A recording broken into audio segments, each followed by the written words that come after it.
Kolkata Paikpara Bangla medium সরকারি পোষিত রাজা মনীন্দ্র স্মৃতি উচ্চ বিদ্যালয় তাদের ১০০তম বর্ষে পদার্পণ করলো, যার এই শতবর্ষ উদযাপন পালন শুরু হলো ৩রা জুলাই থেকে স্কুল প্রাঙ্গণে বিভিন্ন সাংস্কৃতিক অনুষ্ঠানের মধ্য দিয়ে, যার দ্বারা উদ্ঘাটনের মাধ্যমে অনুষ্ঠানের শুভ সূচনা করেন বড় একের চেয়ারম্যান ও স্কুল কমিটি বোর্ডের সভাপতি তরুণ সাহা। শিক্ষক শিক্ষিকা ও ছাত্রছাত্রীদের দ্বারা সাংস্কৃতিক অনুষ্ঠানের মধ্য দিয়ে চলতে থাকে অনুষ্ঠান।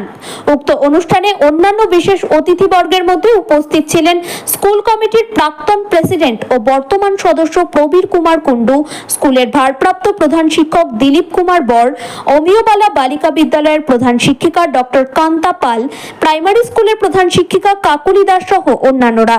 এদিন স্কুল কমিটি থেকে শতবর্ষ উদযাপনের মঞ্চ থেকে জানানো হয়, এরকম বিভিন্ন কর্মসূচির মধ্য দিয়ে তারা ভবিষ্যতে শতবর্ষ উদযাপন অনুষ্ঠান করবে।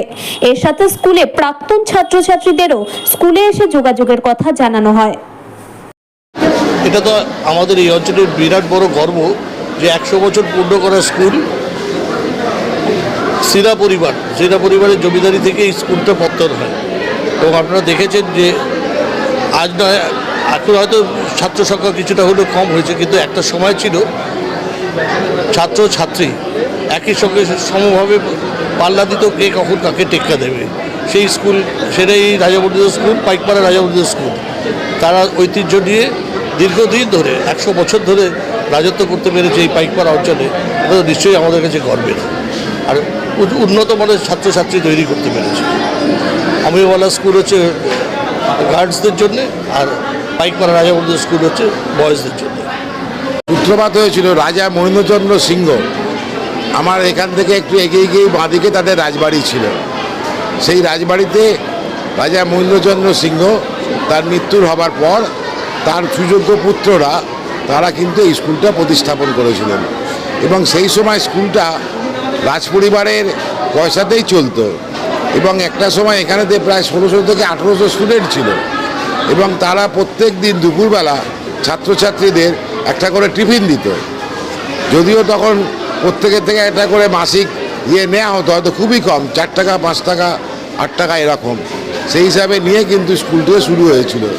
পরবর্তীকালে এখানেতে গভর্নমেন্ট স্পন্সর্ড হয় ১৩ সালে এবং তারপরে ১৬ সাল থেকে আমাকে এখানেতে গভর্নমেন্টের আমাকে সভাপতি হিসাবে ম্যানেজিং কমিটি পাঠানো হয়। আমি তখন থেকে এখানে একটু বেশিরভাগ জড়িয়ে গেছি, কারণ স্কুলে যেহেতু পড়তাম সেহেতু আমার স্কুলের প্রতি একটা আলাদা ভাবনাও ছিল। সেই জন্য চেষ্টা করে যাচ্ছি স্কুলকে আরও যাতে এগিয়ে নিয়ে যাওয়া যায় তার দিকে, এবং চেষ্টা করব আমাদের যারা ছাত্রছাত্রী আছে তারাও যেন এখান থেকে ভালো পড়াশোনা করে একটা নিজেদের প্রতিষ্ঠা করতে পারে। স্কুল মিলিয়ে আমরা এই এলাকার যত ছেলে মেয়ে, মানে আমারটা গার্লস স্কুল, এটা বয়েজ স্কুল, এবং 11-12 এখানে কোয়েড সেকশন চলে। আমার মেয়েরা এখানে চলে আসে এবং ছেলেরা তো আছে এই স্কুলের। সবাই মিলে একটা ইউনাইটেডলি আমরা এই স্কুলটাকে পরিচালনা করি এবং স্কুলে বিশাল এলাকা, প্রচুর এখানে ফেসিলিটিজ আছে, কিন্তু বর্তমানে বিভিন্ন কারণে আমরা জানি যে শিক্ষা ব্যবস্থার যে আমূল পরিবর্তন এসছে, সেই ইংরেজি মাধ্যম স্কুলগুলোর যেভাবে রমরমা, তাতে করে হয়তো স্কুলগুলো আমরা কিছুটা স্কুলগুলোকে নিয়ে আমরা একটু দৈন্যদশার মধ্যে ভুগছি। বিশেষ করে স্টুডেন্টের অ্যাভেলেবিলিটি, মানে স্টুডেন্ট এখানে কম ভর্তি হতে চায়। বাংলা মিডিয়ামে যেটা হচ্ছে সেই অসুবিধার মধ্যে আমরাও আছি, কিন্তু আশা করছি সব স্কুল মিলিয়ে, যেহেতু এখানে একটা খুব ভালো প্রাইমারি স্কুল আছে, মানে সেটাও কোয়েড, প্রি প্রাইমারি আছে, এবং সব কিছু মিলিয়ে আমাদের স্কুলগুলো আস্তে আস্তে উত্তরণের পথে এগিয়ে যাবে, এটুকু আমার বিশ্বাস। আজ আমাদের ১০০ বছর পূর্তি উপলক্ষে শতবর্ষ উদযাপন শুরু হলো। আমাদের এই অনুষ্ঠানটি সারা বছর ধরেই চলবে। সমাপ্তি অনুষ্ঠান আমরা পরে ঘোষণা করব। আমরা চাইছি যে এতদ অঞ্চলে যেসব ছাত্রছাত্রীরা এখান থেকে পড়াশোনা করে বাইরে বা বিভিন্ন জায়গায় প্রতিষ্ঠিত হয়েছেন, তাদের উদ্দেশ্যে বার্তা আমরা সোশ্যাল মিডিয়ায় এটাকে পোস্ট করছি। সেখান দিয়ে আপনারা যোগাযোগ করতে পারলে আমাদের সঙ্গে একটু করবেন। আমরা তাদের নাম্বার নিয়ে একটা আলোচনার মাধ্যমে আমরা আগামী দিনের যে প্রোগ্রাম কিভাবে কি হবে সেগুলোর একটা পরিকল্পনা